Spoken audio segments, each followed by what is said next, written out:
Welcome friends, स्वागत है आप सभी का हमारे यूट्यूब चैनल टेक्निकल पॉइंट पर। जैसा कि आप सभी को पता है कि हम फ्लूइड मैकेनिक्स का सिलेबस कवर करते हुए आ रहे हैं, उसी के अंतर्गत लेके आए हैं आप सभी के लिए फ्लूइड मैकेनिक्स का एक और बेहतरीन सा लेक्चर। और ये जो लेक्चर है ये यूनिट नंबर 1 का लास्ट लेक्चर होने वाला है। अगर आपने इससे पहले के लेक्चर नहीं देखे तो प्लीज़ इससे पहले के लेक्चर जरूर देख लीजिए, तभी आपको चीज़ें सीखने में मज़ा आएगा जब आप शुरू से लेके आखिरी तक फ्लूइड मैकेनिक्स पढ़ेंगे।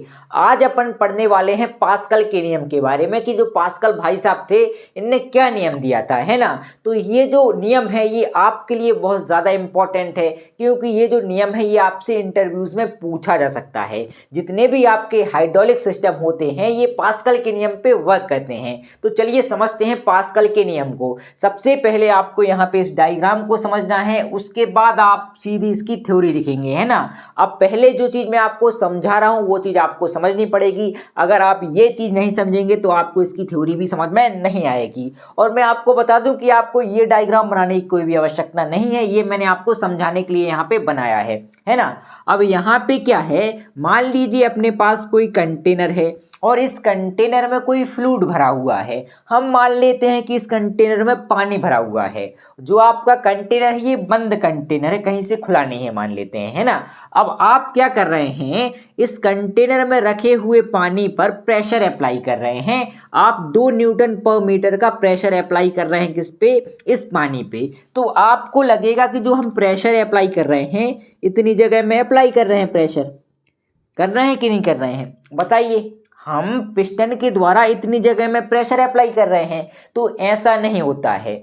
होता क्या है कि जब भी हम किसी फ्लूइड में, और वो फ्लूइड क्या होना चाहिए, आपका कंटेनर के अंदर होना चाहिए, बंद चीज के अंदर होना चाहिए। अगर हम किसी बंद फ्लूइड पे क्या करते हैं, प्रेशर अप्लाई करते हैं, तो उस कंडीशन में क्या होता है, जो प्रेशर हम अप्लाई कर रहे हैं वो सभी डायरेक्शंस में सेम लगेगा। मतलब यहाँ पे भी आपका उतना ही प्रेशर लगेगा, यहाँ पे भी आपका उतना ही प्रेशर लगेगा, यहाँ पे भी आपका उतना ही प्रेशर लगेगा, यहाँ पे भी आपका उतना ही प्रेशर लगेगा जितना प्रेशर आप अप्लाई कर रहे हैं। आप यहाँ पे 2 न्यूटन पर मीटर स्क्वायर का प्रेशर अप्लाई कर रहे हैं, इसीलिए सभी डायरेक्शंस में जो आपका प्रेशर होगा वो सेम होगा। मतलब 2 न्यूटन पर मीटर स्क्वायर का प्रेशर आपका लगेगा। ये चीज समझ में आई कि नहीं आई? अगर नहीं आ रही है तो एक बार फिर से समझ लीजिए। क्या होता है कि जब भी हम किसी बंद फ्लूइड पे प्रेशर अप्लाई करते हैं तो वो जो प्रेशर है ना, वो प्रेशर सभी डायरेक्शंस में सेम होता है। ऐसा नहीं है कि भाई इसी स्थान पे लगेगा,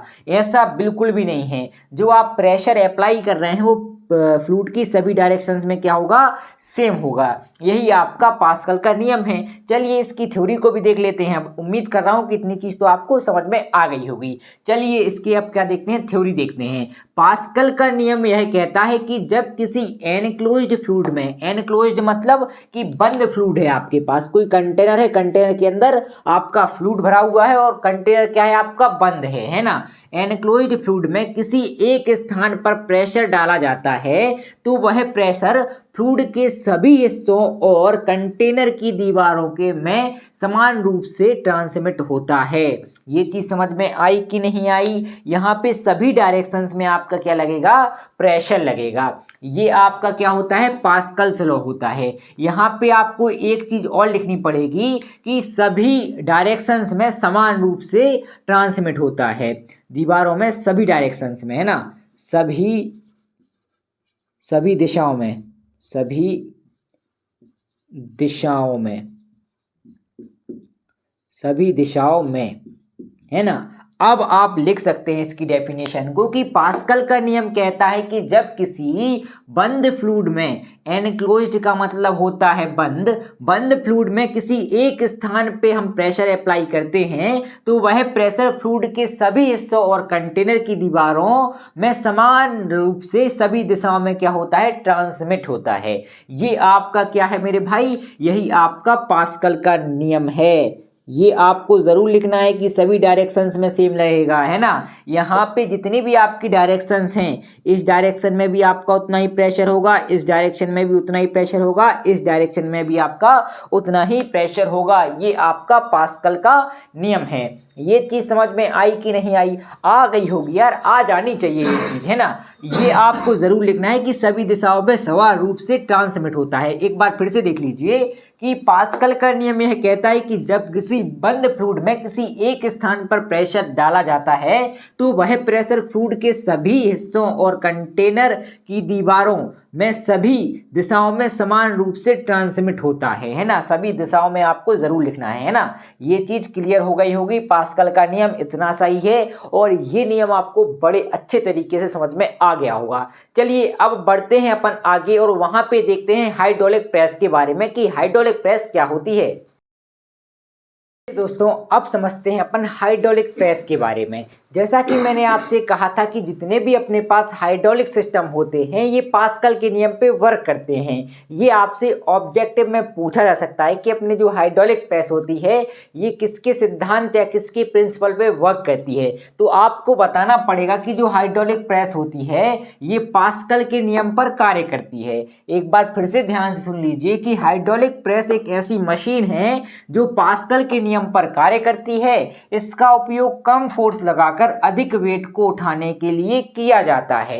अब कुछ इस तरह की आपकी हाइड्रोलिक प्रेस रहती है। यहाँ पे जो चीज आपकी दिख रही है ये इसको अपन प्लंजर बोलते हैं, इसको पिस्टन भी अपन कह सकते हैं, है ना। और यहाँ पे जो बड़ा एरिया आपको दिख रहा है, बड़े एरिया वाला जो कंटेनर है इसको अपन रैम बोलते हैं। क्या बोलते हैं? रैम बोलते हैं। इतनी चीज समझ में आई कि नहीं आई? अपन क्या करते हैं कि यहाँ पे फोर्स लगाते हैं। जब यहाँ पे आप फोर्स लगाओगे मतलब आप प्रेशर अप्लाई कर रहे हो। तो जब आप यहाँ पे प्रेशर अप्लाई करते हो तो यही प्रेशर यहाँ पे भी क्या हो जाता है? ट्रांसमिट हो जाता है। जिससे क्या होता है कि जो वेट आपका यहाँ पे रखा होता है वो वेट लिफ्ट हो जाता है। अब आप कह रहे होंगे ऐसा हो कैसे रहा है वो बताइए। देखो होता क्या है, बेसिकली यहाँ पे एरिया कम होने के कारण जो पानी है वो कम है, लेकिन प्रेशर तो आप लगा रहे हैं मान लो कितने न्यूटन का? 50 न्यूटन का। 50 न्यूटन पर मीटर स्क्वायर का आप क्या लगा रहे हैं? प्रेशर लगा रहे हैं। तो प्रेशर तो सेम ही लगेगा भाई, यहाँ पे लगेगा कि नहीं लगेगा? यहाँ पे एरिया कम है और आप प्रेशर लगा रहे हैं 50 न्यूटन पर मीटर का। और जब आपने यहाँ पे क्या लगाया? प्रेशर लगाया। तो मैंने आपको बताया था कि जब आप प्रेशर लगाते हैं किसी कंटेनर में रखे हुए लिक्विड पर तो वो जो प्रेशर आप लगा रहे हैं वो सभी डायरेक्शन में सेम होता है। मतलब यहाँ पे भी आपका जो प्रेशर आएगा वो भी सेम होगा, है ना। तो यहाँ पे मान लो 50 न्यूटन का क्या आ रहा है? आपका प्रेशर आ रहा है, लेकिन यहाँ पे एरिया बढ़ने के कारण पानी ज्यादा मात्रा में भरा है। और जब पानी ज्यादा मात्रा में भरा है या आपका कोई फ्लूइड है वो यहाँ पे ज्यादा मात्रा में भरा है तो वो क्या करेगा? ज्यादा वेट को लिफ्ट कर लेगा, ज्यादा वेट को उठा लेगा। ये आपकी हाइड्रोलिक प्रेस होती है। एक बार फिर से समझ लीजिए, यहाँ पे अपन इस प्लंजर के द्वारा क्या करते हैं? प्रेशर अप्लाई करते हैं। जब आप यहाँ पे प्रेशर अप्लाई करते हैं तो यहाँ पे एरिया कम है, लेकिन जो अपन प्रेशर लगा रहे हैं वो 50 न्यूटन पर मीटर का लगा रहे हैं, मान के चल रहे हैं अपन, है ना। आप ज्यादा भी लगा सकते हैं, अपने हिसाब से रहता है वो तो, है ना, कितना अपन को वेट उठाना है। तो अपन ने यहाँ पे प्रेशर अप्लाई किया। प्रेशर कितना है यहाँ पे? 50 न्यूटन पर मीटर स्क्वायर का, है ना। 50 न्यूटन पर मीटर स्क्वायर का हमने यहाँ पे क्या किया? प्रेशर अप्लाई किया। यहाँ पे एरिया कम है ना, इतना तो आपको पता है। यहाँ पे क्या कम है? एरिया कम है। अब जितना प्रेशर आप यहाँ पे लगा रहे हैं तो पास्कल का नियम क्या कहता है कि ये जो आप प्रेशर लगा रहे हैं ये सभी डायरेक्शंस में सेम होगा। मतलब यहाँ पे भी आपका जो प्रेशर है वो कितना होगा?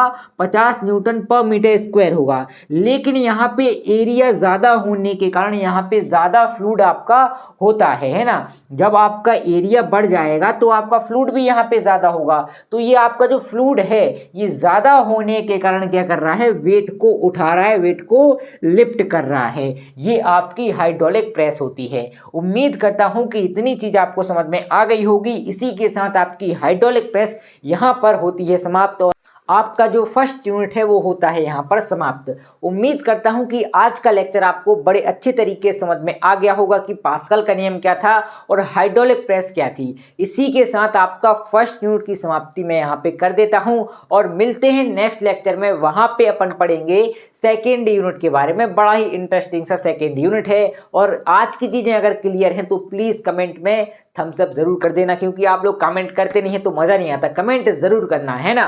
तो आज के लिए इतना ही, मिलते हैं अगले लेक्चर में। तब तक के लिए थैंक्स फॉर वॉचिंग।